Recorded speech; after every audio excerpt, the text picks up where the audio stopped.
But largely this has to do with using some very easy commands in Illustrator to make some pretty shockingly cool results. So here we are at the beginning of Illustrator in the new document window, and I'm going to create a print document. Just a basic letter size document, one artboard, and I'm going to work with a wide format and ask you to set up your document the same way.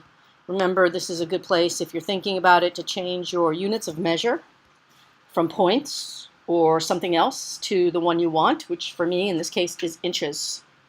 And I'm creating an 11 by 8.5 artboard and going to go ahead and click create. All right, this is not a long demo, but the first part of it is going to be ultimately up to your creativity. I'm going to do something really quick that's rather flower-like. Going to start with a stroke of none and a fill of, let's say, a light greeny towards the yellow side. And just to show you the steps, if you're watching on screen, I now have my color, this chartreuse green and no stroke, and I'm choosing the ellipse tool, and I'm going to create a small, tall ellipse at the top half towards the center of the screen. Go ahead and try that.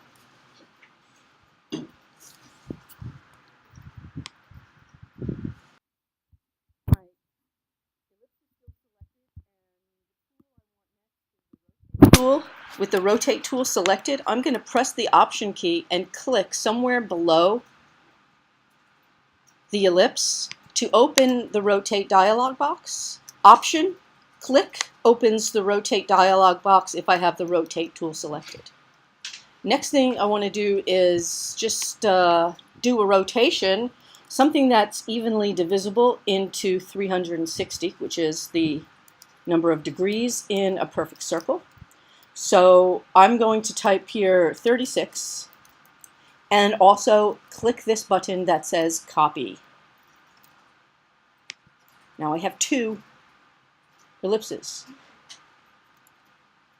If you go under object, please look up, and you look under the choice for object transform, you'll see this choice transform again, or you can use the key command Command D. So if you're still watching, Command D, D, D, D, D, D, D, D. So rotating something, a specific number. I'm going to go back and delete all these pieces. Okay, now I only have one. I'll make this wider. Might be fun to make a duplicate of it, so I'm going to option drag it. But anything you draw can be rotated, and the results that you can achieve can be very interesting, surprising, and while I'm sticking to this natural type shape, in a moment here I'll try something with some more random kind of a shape. So here's two items selected, choosing the rotate tool, option click, and this time I will rotate this 18 degrees and click copy and Command D. Get something like this. Command Z, undo. And last time here, option click, and this time here I'll rotate to 36 degrees again and click copy, Command D. Okay, so that's the basic repeat rotate trick. Getting design elements. So here's what I have now, and I'm going to select this all, and then holding the shift key, clicking on the corner, just making it smaller to get it out of the way. I'm going to do something really different this time. The same functions though. First I'll create something, and this time I think I'll do it with the paintbrush tool, whatever this is. This point, very random. Okay, there's a shape. I'm going to click away, change color, And then again, using my brush this time, adding to this shape. Very random. It's like, what is that ugly thing?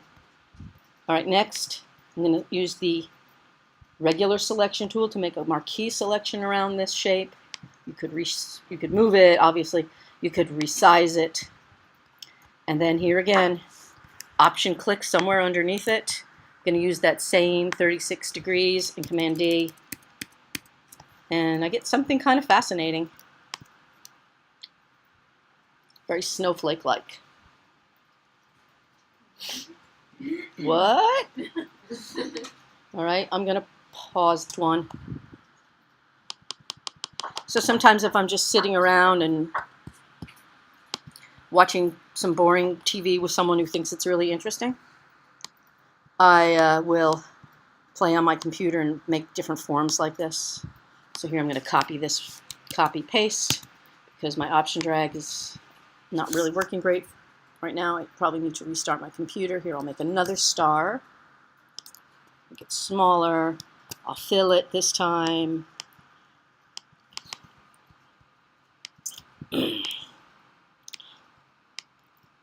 While this may seem like a very random way of thinking about design, I would like to posit the possibility that at times it is worth it for you to try to not try, which is to do random color picks, random shapes, and practice techniques so that you can surprise yourself with the results. If you always do the same kinds of approaches, you'll soon start finding yourself at a loss for ideas. But I have found it to be incredibly helpful to just be free with the tool. Here I have these three shapes seemingly not related to each other.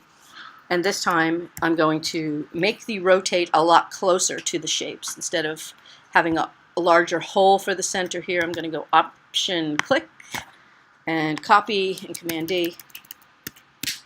Right, I get this. I'm going to undo. Do it further away. Option click do it, meaning Option click the rotate tool. Copy, Command D. Okay.